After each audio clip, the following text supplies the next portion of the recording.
ঈদ মুবারক। বাংলাদেশ খেলাফত মজলিসের পক্ষ থেকে আমি মোহাম্মদ মিজানুর রহমান মোল্লা ভাঙ্গা সদরপুর চরবদ্রেশন অঞ্চলের সমস্ত জনগণ, দেশ ও দেশের বাইরে যেখান থেকে শুনছেন বা দেখছেন, সকলের প্রতি ঈদ মুবারক। ঈদ আনন্দ মুহূর্তে আমাদের দেশে বর্তমান লক্ষ্য করতেছি দুঃখজনক কিছু ঘটনা, যেগুলি একেবারে না বললেই নয়, যার জন্য সাংবাদিক ভাইদের প্রতি আমার আহ্বান, আমার এই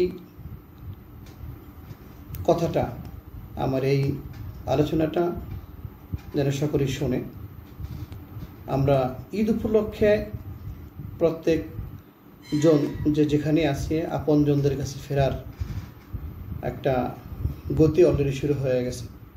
সকলেই আপনজনদের কাছে ফিরছেন। এই ফেরার পথে বিভিন্ন জায়গায় বিভিন্ন দুর্ঘটনার কথা শুনতেছি, যেগুলি দুঃখজনক।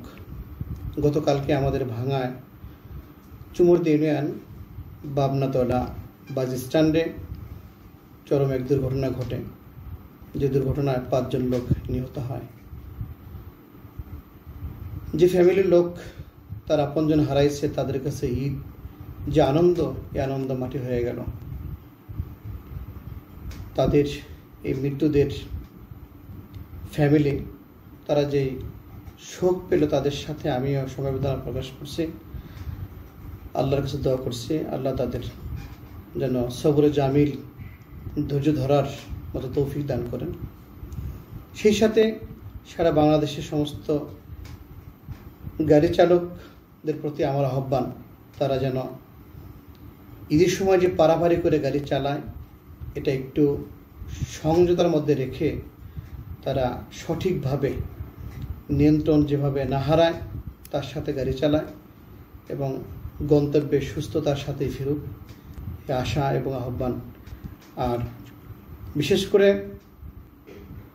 আমার ভাঙ্গা সদরপুর চরবদ্রেশনের যে জনগণ, সকলেই এই ঈদের আনন্দ উল্লাসে তারা মেতে থাকুক। ঈদ উপলক্ষে সকলকেই আমি আবারও ঈদ মোবারক জানিয়ে বিদায় নিচ্ছি। আল্লাহ হাফেজ। আসসালামু আলাইকুম।